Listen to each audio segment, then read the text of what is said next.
You either is or you ain't. You do or you don't. You can or you can't. Or you will or you won't. Either way, baby, a good man, well, he's hard to find.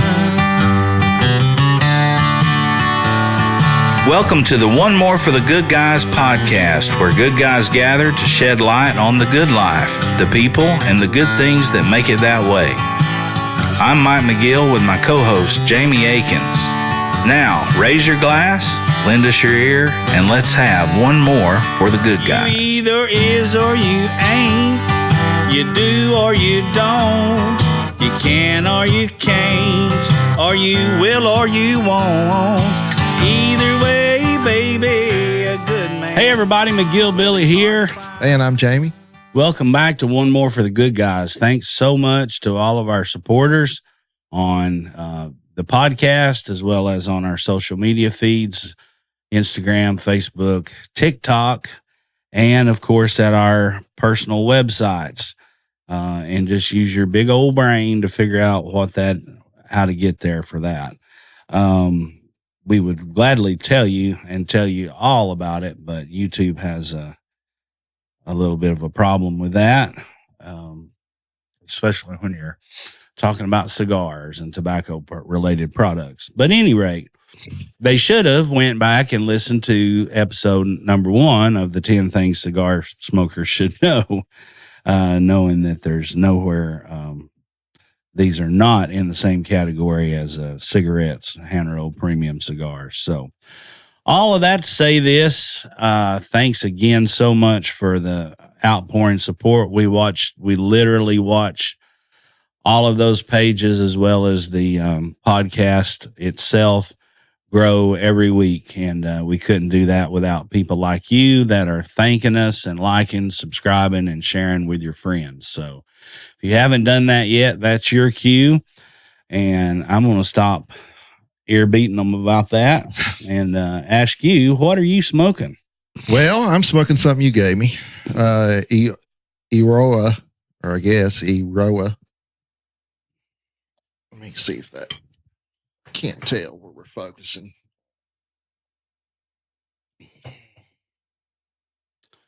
Yeah. It's called the CBT Maduro, from the same company that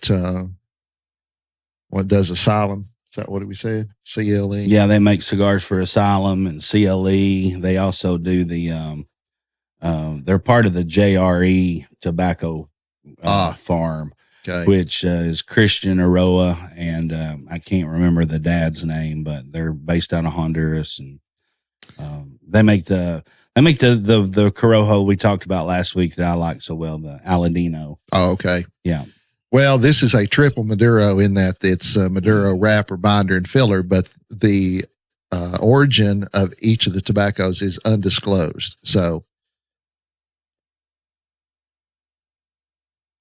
it's a really good cigar. The best I can remember. I've smoked it twice, and from what I remember of it, it was very chocolatey and rich, very decadent. Very decadent. Very much so. So far, I mean, just on the cold draw, it's like, man, that's like a piece of cocoa, or like you snorted a hot chocolate powder. Yeah. It's kind of like that. So what are you smoking? I am smoking the Don Carlos in the number 3 size, which is a Bellicoso, I believe. Let's see if I got that right. No. Yes. No. Son of a bitch. Get back over here. It is in, where's it at? Yeah, it's actually a number 4, pardon me. Okay. Number 4 Bellicoso. It's a 5.1 by 43 ring gauge. And that's the Don Carlos by Fuente. Yes. Yeah. It's the Don Carlos by Fuente, made in honor of his father. I've found out some really interesting news with Fuente this past week on the Cigar Authority. They had him on as a guest, and The original Don Carlos, made by the father as his namesake, was made in Nicaragua. So this one, however, is your typical Fuente Dominican wrapper, which the cigar world said they would never be able to do, is grow a wrapper in the Dominican Republic. Dominican wrapper, or excuse me, Cameroon wrapper, and pardon me, Cameroon wrapper, Dominican filler, and binders. The Opus X are the ones who carry, and the Ashton VSG and ESG actually carry Dominican wrappers. Yeah, my bad. So, but really good cigar. Sets the standard for Cameroon wrappers, basically. Very much so. They are, I would say, them and the Oliva G, and probably then like AJ, the New World Cameroon would be next. CAO has got a pretty good one, but it doesn't have the refinement that this is. Very, it's completely different. It's a lighter flavor of cigar, but it's very decadent as well. Right. With the richness and the nuances of the flavor. So that's what we're smoking. I got one question for you. How about them Vols? How about them Vols? It wasn't 42-7, but we'll take it. No, it wasn't 35-17, but it was 23-17. That's right. We'll take it. A win is a win is a win, man. Absolutely. And before everybody loses their mind and starts talking about, Florida's no good, and well, guess what? They beat our ass for the last 20 something years. We've only got 3 coaches since Fulmer was fired that has beat them, period. So I'm calling a win and taking it for what it's worth. That's right. It's one more for the good guys is what it is. So, well, and we talked about this. This might be the only time I can remember in the SEC where every team, maybe not Mississippi State, but every team this year is capable of beating anybody. Mm-hmm. I mean, Vandy proved that, and that wasn't Alabama just dropped the ball. Vandy beat their ass. Hey, and guess what? Everybody's losing their mind about Arch Manning and all this stuff, and losing their mind about our quarterback not having a good year. Their numbers are comparable, and they're both freshmen. So, and guess who Texas has got to go? Who Texas has got to play? They got to play tomorrow. Yeah, they got to play Georgia. Yeah. So I said the exact same thing to a bunch of guys that I was heard yapping about it and talking about it. But, Texas has still got to play Georgia. And then they got to play Vandy the week after that. So wouldn't it be funny and or ironic if the only SEC team that got into the 12 championship was the SEC champion, that everybody else had like either 2 losses or 3 losses, and teams like Indiana or Iowa State or Penn State. Oh my God, you talk about the most sickening thing ever. How the hell is Penn State ranked where they're at? They're terrible. Undefeated. I know, but again, they ain't playing in the SEC either. So. No, they're not. Well, I mean, that could happen. If that does happen, who knows? Hey, I'm not going to complain about it because we've got 12 slots to fill, and Tennessee controls its own destiny. Absolutely. You win out, Tennessee, then you're in. Yeah. And I know you got to play Alabama, and that's what we're going to talk about today. But, hey, you know what? Alabama can be beat. Seen that already, I'll tell you right now. I mean, if and we'll get into that, but they're giving up 17 points a game, and our totals are down from that. And if our offense can play mediocre, and our defense plays like they've played all season long, we will beat them. Yeah. We'll beat them. They can't beat us if that all happens. And we all know big how ifs. that goes. Yeah, big ifs. But as far as Tennessee and Alabama, we touched on this last week just a little bit as well. We always referred to Florida as kind of the new money school and Alabama as the old money school. Right. Over the years, we'll start last year's matchup in October 21st, 2023.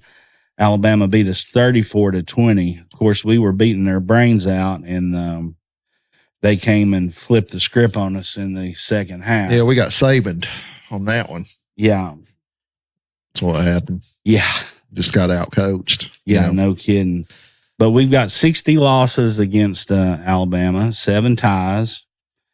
Our longest winning streak was 7 games, and that was from 95 through 2001. Thank you, Peyton Manning. Our longest losing streak was 15 games from 2007 to 2021. Our home record against the bumbling pachyderm from Tuscaloosa is 21-27-1. Conference records are 33-49-6.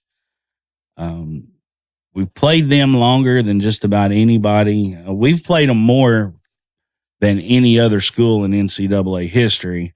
Our first matchup was in 1901, and it was a tie 6-6.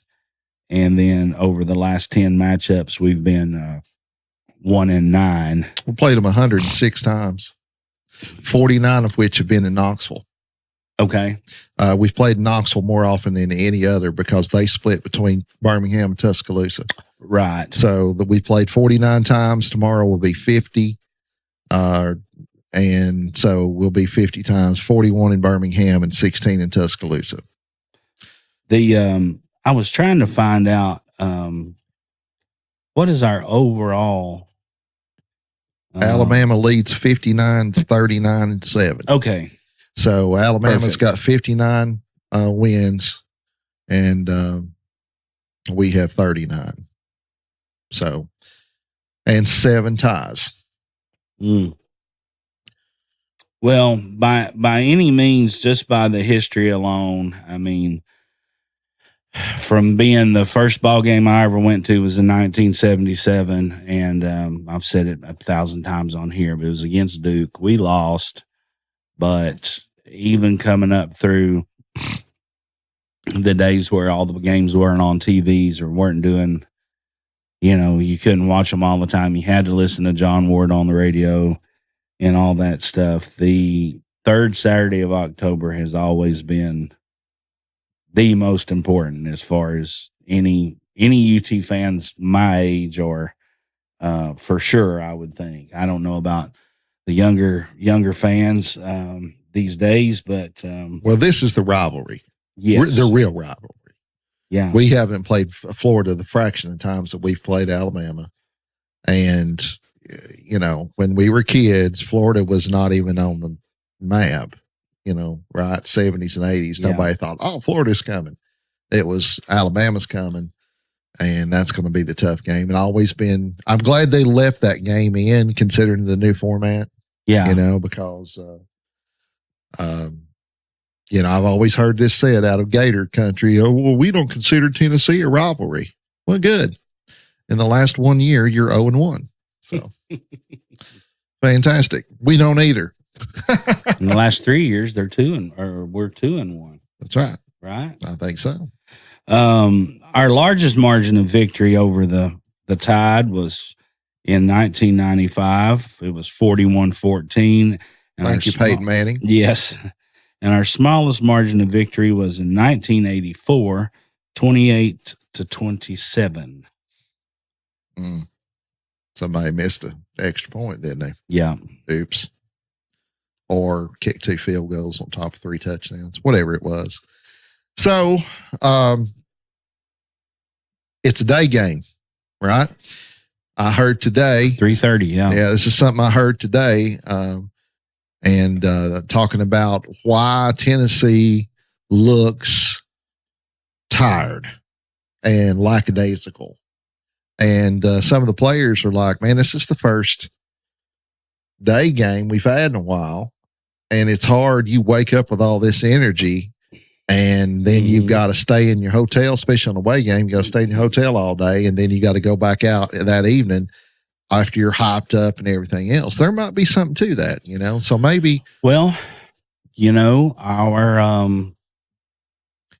Vitello, our baseball coach, when we entered tournament time all year long, when we started having, after we got out of conference play and regular season play, and we started getting different time slots to play, he made their days different.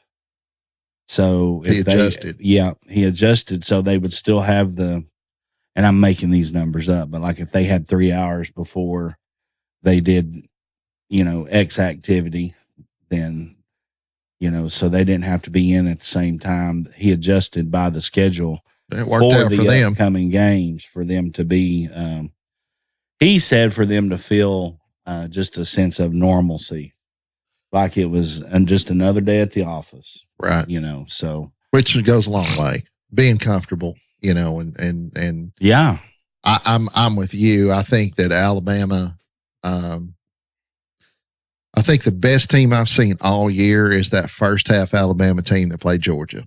That team was the best I've seen this year, but that's not been the team all year, obviously. So, and well, it wasn't the same team in the second half against Georgia. No. I mean, still got the win, but almost lost it. Yeah. You know, so yeah, I think that, I think if Tennessee plays their game well, we're due, right? I mean, and we're due to play well offensively. Yes. You know, think about it this way. If we didn't have this defense. Oh my God. You got 2 wins. That's it. Yeah. Right. And Arkansas would have been worse. So thank goodness for that. And but we got to protect Nico. He's too young and inexperienced to deal with that kind of pressure. And our offensive line, I hope, has miraculously improved since last weekend. I hope so. You know, speaking of Nico, and we've been on Team Nico for sure. But just for shits and giggles, I went back to find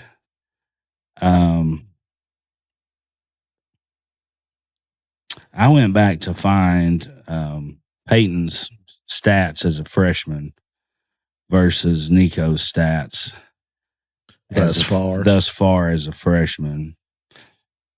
Now this will be a little skewed because of the big game at Kent State. Well, it'll be a little skewed for no other reason than, you know, he's not played a whole season yet. Right. But Peyton's numbers as a freshman were played in 11 games. He had 89 completions and 144 passing attempts. He was 61.8 completion percentage. Threw for 1,141 yards, 11 touchdowns, 6 interceptions, and all these other ones that I could care less about. But that's your main ones. 89 completions for a season. Yeah. I bet Nico's got that now. Yeah. Or close to it. I mean, it's just a difference in that 30 years makes. Oh, absolutely. Right. But just the 61%, 61 completion percentage. Thank you. I'm sorry. Well, they protected him. We had a running game and an offensive line, and we still played football with a fullback and 2 back sets and tight ends. And what you're saying is we still played football then. I got you. Drives me crazy. While he's looking that stat up, I've said this many times. It's like, look, if you've got it doesn't take a genius to see that your left tackle's getting eat up, right? Okay, fine. There's a learning curve involved. Maybe, let's put a fullback over there, or just take your tight end and put him over there. Sacrifice a target to keep Nico from running from his life every play. So to date, absolutely. And they did that a couple of times. Absolutely. So to date, you've got 6 games, right? 94 completions out of 143 attempts. Yeah. He's 65.7% passing percentage. He's threw 7 touchdowns and has only got 3 interceptions. Right. So shut up already. And he's 5. Where I'm going with. And what's his record? Yeah, he's 6-1 or 5-1. 5-1. Listen, I'm gonna give you a little bit of I'm gonna give you a quote that Mark Twain said: "Comparison is the thief of joy." And as long as we're trying to compare everything with the good old days, whether it's basketball, football, baseball, and or what you used to be able to do when you were 25 versus now that you're 50, because I guarantee you that production's fell, along with another thing that's failed probably. But listen, stop comparing. And the only reason I did that is to try to prove a point of saying we could sit around and take the lazy way out and complain and say it's ruined, it's over, Florida stinks, we shouldn't have won that game, but we did. Or you can get behind it and have a good time and try to grow with this team and enjoy a complete new year of college football like we've never, ever got to see before. Again, this win against Florida was just the Tennessee's third against Florida since Philip Fulmer stepped down as the coach in 2008. And as far as the way football is changing, and college football in particular, because that's what we're talking about, but the portal is bringing us parity. And in my opinion, it's fabulous football. I mean, you got teams that are good that haven't been, that's for sure. For only the second time since overtime began in the 90s, where we had 4 top 25 teams that were in overtime games in 1 week. How can you not like that? And if you don't, I mean, I don't know. There might not be no help for you. I don't get it. I get it. Here's why. I miss the pageantry of this and that and the history, because we might not have a lot of that going forward, but it's still competitive and good football. Yeah. Well, the thing about it is it's easier to complain about something than it is to be positive. Yeah. Okay. Those kids' music, that ain't no good. Ain't no good. We don't like. I don't like that Chuck Berry. I'm sure that got said in 1955 too, by some old codger. The thing about it is that look, we got too many people that have been playing Madden their whole life, running up the score, and then expecting that to be the way it is. Mm-hmm. And then we're like, well, if we don't put up 50 points and beat them by 50, we didn't beat them. Listen, who gives a damn? We win. Wins win. Okay? 3 times since 2008. Yeah. I'm taking it. Yeah. I'm taking it, and I'm going to be happy that we got it. Live in the present when it comes to this. 2 years ago, here's a prime example. Okay? When the men's baseball team was number 1, and not just number 1, far and away the best team in the land. Mm-hmm. Okay. Right. They run into a hot Notre Dame team in the playoffs, they get beat. Right. In the tournament, the preliminary tournament, they didn't even make it to the World Series. Didn't make it to Omaha, lost right over here. Okay. Yeah, everybody's, oh man, Notre Dame. And then we got a national title with a team that probably wasn't as good on paper. Right. No. And the good news is that even with that Arkansas loss, with the format the way it is, Had it been last year, okay, it'd probably been lights out for you. Mm-hmm. But you got 12 teams this year. You beat Alabama and you beat Georgia, you're in. Unless you pull an Alabama and lose to Vandy. There ain't no way that you can drop 3 spots. Well, I don't know. But we won and dropped 3 spots. You went from 8 to 11. But hey, okay, give these other teams their due. The Indianas and the Pittsburghs and these people that are coming up back in the rankings or whatever. But let it play out. Yeah. Exactly. Don't get excited. I'll tell you what they don't need. And nobody needs this. Nobody needs continual negative feedback. No. Okay. These they're kids, man. How hard are you going to work at your job tomorrow if that's all you got every time you clocked in? You'll tell them to go stick it up their ass. Or you'll go find another job. You'll work till 4:59 and you're out the door. You pull a Johnny Paycheck and say, fuck the queen. That's right. That's right. So there's so much out there in our region that people are so miserable that they've got to criticize something, really get on the bandwagon of criticism because it's rampant here to make them feel better. And I think one of our guests said it right way back when. And you can look at this episode from back then.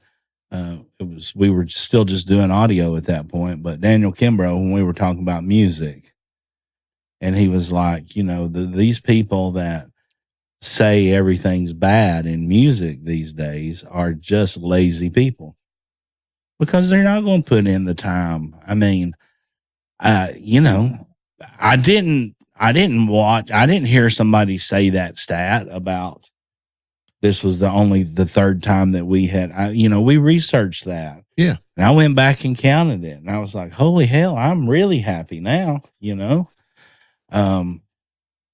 So stop letting that get your joy. Comparison is the thief of joy. Mark Twain, and he was a hell of a lot smarter than I was, and smarter than a lot of us are now. So, oh yeah, one of the true geniuses of this country's history. Yeah, look at that right there.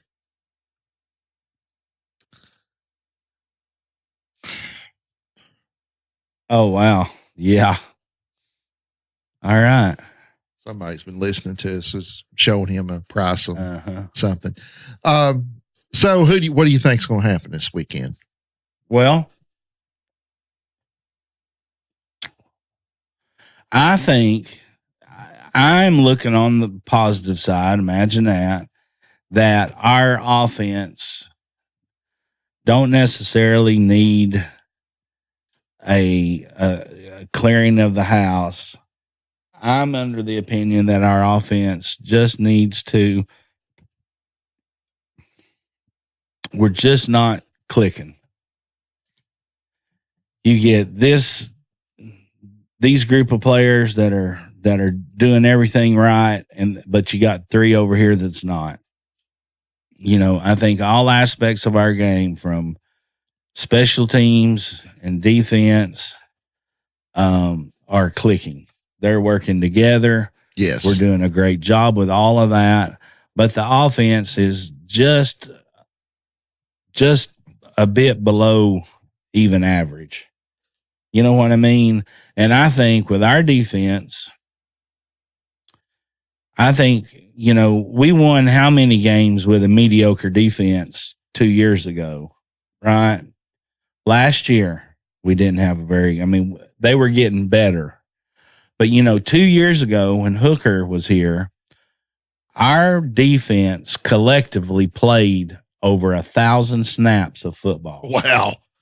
And that was more than any other university in the NCAA. And some of that had to do with the fact that not just that they were on the field a long time because they couldn't stop anybody, but also we had the least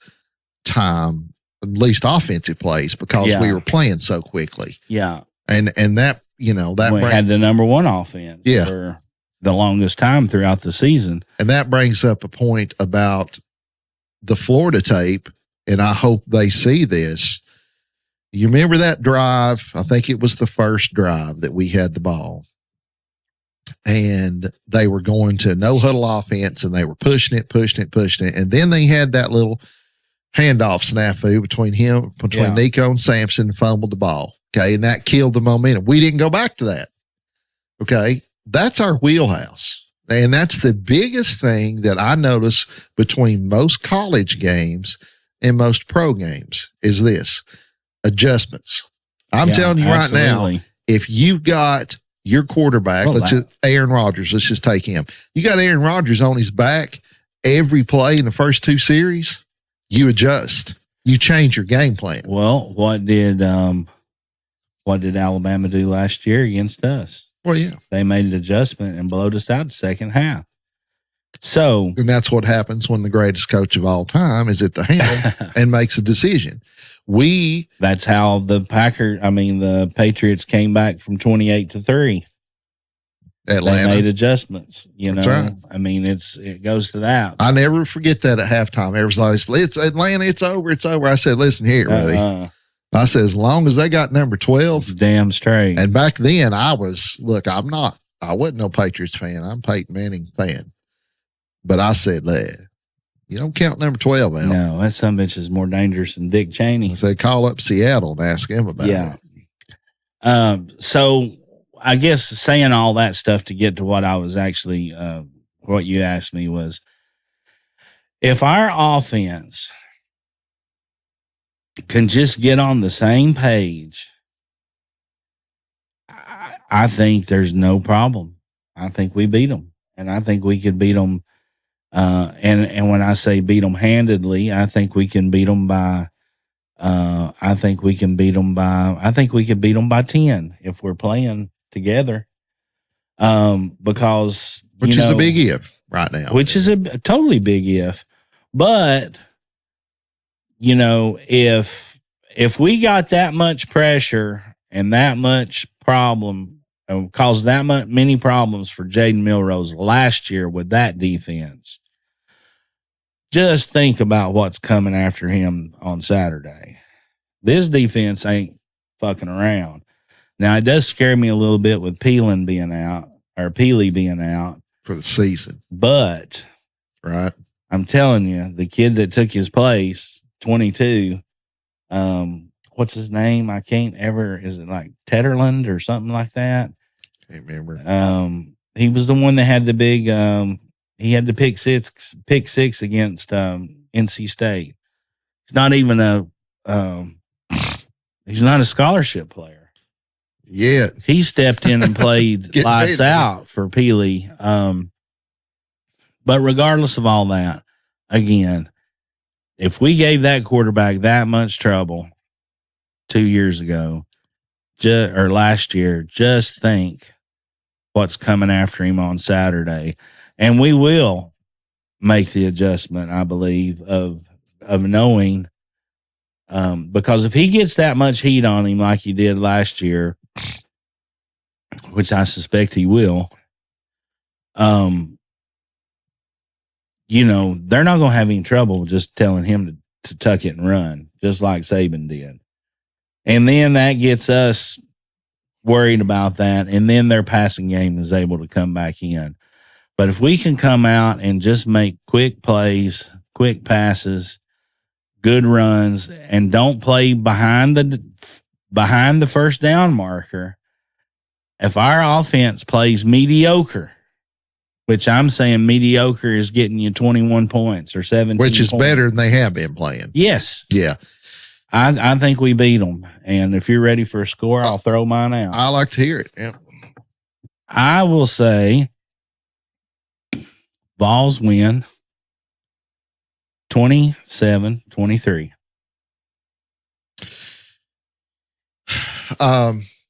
For the record, I'm not going to pick against the Vols. Certainly not this year, because it's really not about us being right as it is as much about being fans. Yeah, we're just fans. Don't go betting on anything we've said. Oh no. Our motivations have nothing to do with. We're here to dig up stats and things that you're not aware of, that you're not going to hear on all the other local stuff or the national coverages. We're also here to try to keep morale high and to look on the positive side of saying, hey, well, so far he's got a higher passing percentage than Peyton did his freshman year. Yep.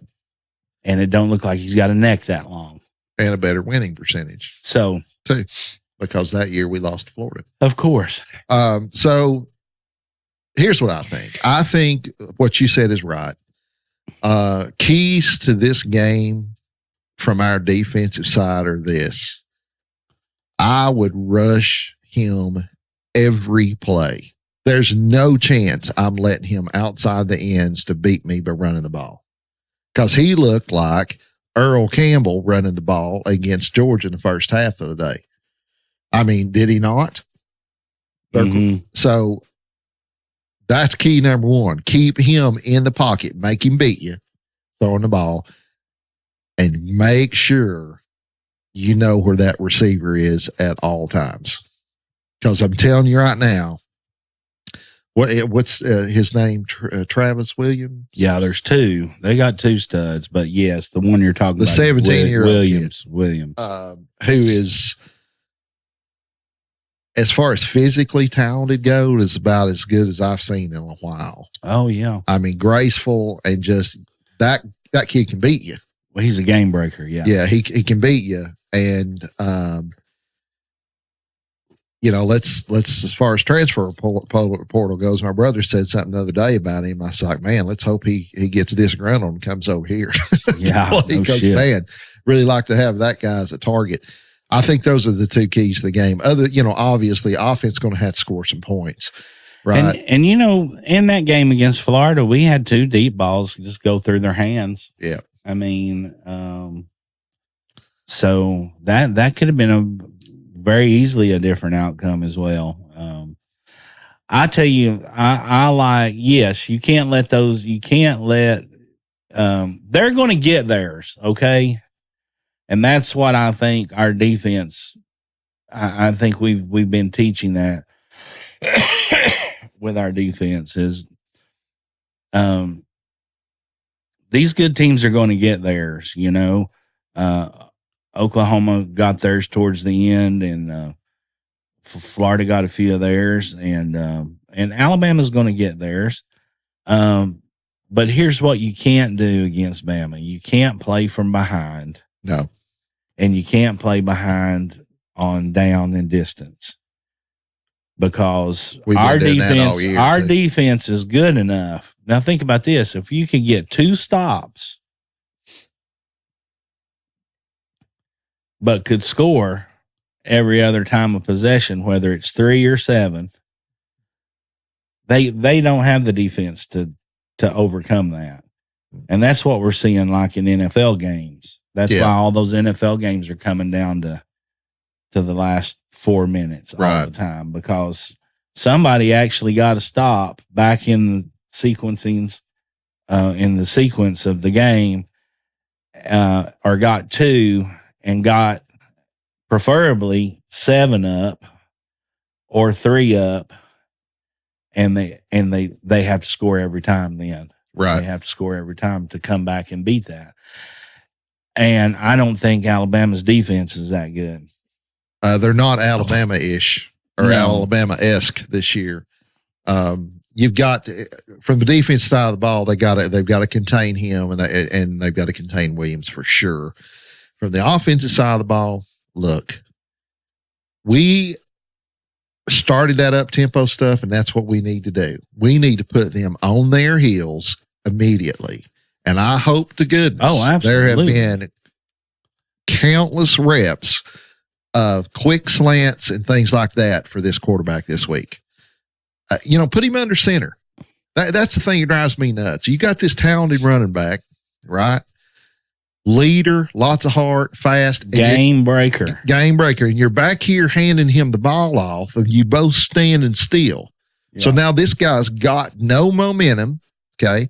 You can do that if you've got the 88 Cowboys, the offensive line, or 1990, whatever, but you don't have that. You need quick bursts of speed and misdirection and things like that until your offensive line, okay, you could have pulled that with John Riggins. Yes. You got 350 pounders up there making holes that you can drive trucks through. You do not have that with this team. And you need to be, we talked about Charlie Garner when he was here, right? Quickest person from the backfield to the line I've ever seen. He maybe just looked fast for that. But you know what? The 49ers thought he looked fast and the Raiders thought he looked fast. And after about a 10 or 11 year career in the NFL, yeah, he did okay. Maybe he was fast. Did okay for himself. So why in the world would you take away the one thing you've got from the offensive standpoint? And that's this. You know what you're going to do. Okay. The element of surprise goes away when I snap it into the shotgun and I've got my guy standing right here. Look, hey, hi, Coach Heupel. Nobody's getting fooled back there with Nico handing the ball off. He's doing one of two things right here. You cannot effectively do a play action situation or whatever the hell they're calling this. You take it. No, I'll take it. And that's how they fumbled the other day. Yeah. Put him under center. Okay. Get a fullback back there. Oh, we don't want to run the I formation. That's outdated. You know what's outdated? Losing. Well, that's what's outdated. You know what else they say is outdated is the single wing or the T. And Army and Navy are both unfucking defeated this season. That's right. To this point. But they're were they snapping the ball back in a shotgun and handed it off to Barry Sanders? No. They could have. But you ain't, listen, you're right. We don't have Barry Sanders. Right. But you have a very good, talented running back who's standing back there and having to start from a dead stop. He's a game breaker. Yeah, 1 second into the play. If nothing else is working, that guy needs to touch the ball 30 times a freaking game. Yeah. That's how good he is. These wide receiver screen passes, look, I know Stop that. it. Stop this. Throw him a screen. Go back and watch some 1990s, 2000 Patriots screen passes with running backs. They were the masters. Packers too. Packers as well. Do that. Okay. And because if you start moving your line like that, you've got help blocking over here. Contrary to what people think, the best athletes are usually on the defensive side of the ball. Stop. You're taking away the element of surprise. Quick slants, under center, boom, pitch it out. He's got momentum, right? If he beats the end, he's got 5 yards. Well, the biggest thing, yes, 100%. The biggest thing with this team and how they get to the hurry up and how they become not even hurry up when they're able to start working the tempo that we're good at or that we can be good at. And I think one of the reasons, there's two things. I think one of the biggest reasons is you can go a little slower and use 90% of the playbook, or you can go really, really fast and use about 45% of the playbook. But to be able to do for even just the 45%, everybody's got to be pulling their weight. That's right. And the key thing for this offense, I don't know, but is first downs, second downs, manageable down and distance, and that's when we can go fast. And penalties killing you. You said earlier, this 3rd and 25 stuff, look, man. Well, 1st and 25 against Arkansas on the first 2 plays of the ball game. I know. On our first possession. Yeah. Everybody in the world, if you're 3rd and 25, everybody knows what you're doing, even though we handed the ball off 3rd and 25 the other day, I believe, just to get us our punter some room. But look, you don't have to run a bunch of plays. You have to execute a few plays. Mm-hmm. And our team is not set up to execute what we've been playing. Our offensive line is our weak point. Okay. So that means that you need to get clear that area as quickly as possible. Right. And that pitch right, pitch left. Oh yeah. But you stand the chance of him fumbling it. Well, guess what? You stand a chance of him fumbling it, handing it a hot potato back here. Either that or him thinking he's Batman for about 2 ball games. Yeah. Getting him killed. Give him an opportunity to, because here's the thing. You start throwing quick slants and whatever, that offensive line backs off a little bit. Well, I'm gonna leave you with this, a little bit on a positive note. All right, give my score. Oh, yeah, go ahead. All right, so I'm going to say that Tennessee's offense wakes up a little bit, and I'm going to say 34-21. Tennessee. Right. I like it. I think that the whole being sluggish for a night game is a factor. But the biggest factor, besides just inexperience, is this. We need that coach came from Washington to Alabama. Oh my God. And just said that Neyland Stadium is not as loud as Washington. Well, first of all, how the hell does he know? Yeah. He don't. You don't know nothing. And second of all, he don't know sick 'em from go. That's right. Second of all, he needs to leave with some hearing loss. Okay. Mm-hmm. Get over there and get on your feet and get behind these boys, okay? Because a lot can be said for the 12th man. Yeah, exactly. Just ask A&M. Listen, I went there in 2016, and they have that 3 decks behind the visitors bench.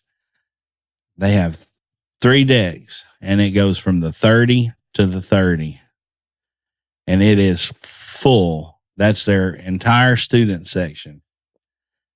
And those kids never sit down the entire ball game.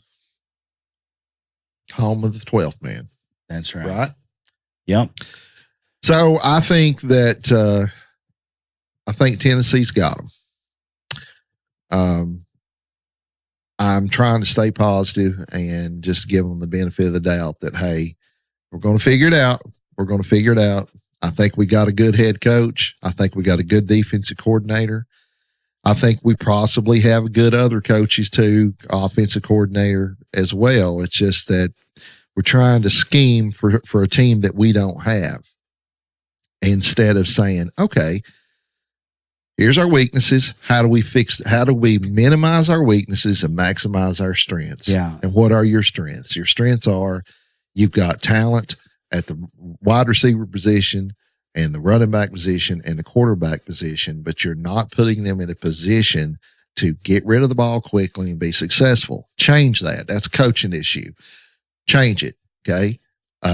There's no shame. I think this is something that maybe some coaches think. It's like, look, the successful coaches all have one thing in common. They adapt. You're never going to have all the answers going into a game. Nope. And you adjust. There is no shame in changing your game plan completely if what you set up is not working. Like we go play a set list. We make a set list when we play music. You know what? But you might say, hey, let's do this a little different based on who's there. Yeah. Because what we're doing is not working. Well, change it. We ran into that last week. We had a big influx of people that were ball game people. There were Florida people there. There were Tennessee people there, and they were more so into our mid-tempo to up-tempo things. And there was no reason we pulled out a couple of ballads here and there and had the dance floor fill up, but I thought we did a pretty good job of game management there of what we did, and we just went for heavy hitters the whole night. Right. But you know what? We were prepared to adjust. Yeah, absolutely. Okay, because we had done that in the so many times that we were able to adjust. It's not that big of an adjustment, I don't think, to tell somebody, hey, okay, we're going to put you under center. We're going to do some quick slants, put Squirrel over here and McCoy over here, and make them guard them both, man. Well, and put Sampson into the receiver, line him up right up against the line right there and dump it over the middle. Give Nico some outs. options, if you will. How do I rescue myself from this 300-pound lineman trying to kill me? Oh, there's Samson over the middle, 3 yards. You got 3 yards instead of lost 8. Right? Anyway. Well, I think coaches are smarter than we are, obviously, or we'd be coaching. Exactly. But the bottom line is that from a fan standpoint, you either support your team or you don't. Okay. We are not going to win every game. It's never happened on a consistent basis. Yeah, we went undefeated once. Our team's been undefeated. I don't live in the past. Oh, yeah, don't live in the past. But you know what? You go undefeated this year and you come in next year and you lose 2 games and it's the end of the world. Stop that shit. Who cares? Yeah. It's a game. All right. Yeah. Tennessee 34-21. Tennessee 27-23. What's your final thoughts about your cigar there, buddy? Wow, man. This is super, super good. It's because it's triple Maduro. You know, most of the time the wrapper is the Maduro only part, but because they've used aged tobaccos all the way through, very chocolatey. Went from sweet to bitter a little bit, but not in a bad way. Not like a real acidic. Went from like a bitterness of a dark chocolate. Correct. Very much so. Brilliant smoke. I would highly recommend this. This is certainly box worthy for me. That is the Aroa, whatever, C54 3PO. CBT Maduro. CBT and Maduro from Aroa, not Aurora. That's another completely different company. My final thoughts with this one is just, you know, what they are absolutely consistent every time. Quinte don't play around. Little bit of spice and everything's nice. It's just, they're great in any size. This is the first time having this smaller Bellicoso. The real popular one they sell out of all the time is the number 2, which is, I think it's a little bigger ring gauge. I think it's like a 6.5 by like 52, but this one's damn good too. And if you're on a budget and you're wanting to try them, the little Robusto is great. Yeah. You know, it's just good, a shorter smoke, but they're great. Well, that does it. That's it. That's that. That's all I got. Go Vols. It's Bama week. If you're going to the game and you're going to be over there, man, I think it's going to be an orange out. I think they're going to have the whole place orange. Have they announced what we're wearing? Are we wearing all orange? I'm sure they have announced it. I have not seen that. I would think maybe we would be if they're doing all the fans wanting them in orange. But nonetheless, go Vols. Folks, be kind to one another. We say this every week. Anybody can be an asshole. It doesn't cost anything extra or any extra money from you to treat somebody with respect and be nice.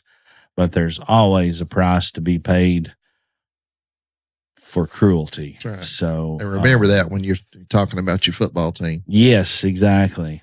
Comparison is the thief of joy. Right. Don't forget that one. And hey, here's you another one. Here's maybe a new one. Maybe we've said it, maybe we ain't.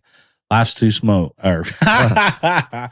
life's too short to smoke bad cigars. That's right. You want to do another one? Oh, yeah.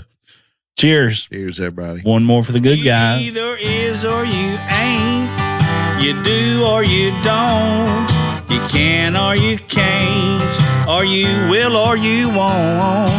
Either way, baby, a good man, well, he's hard to find.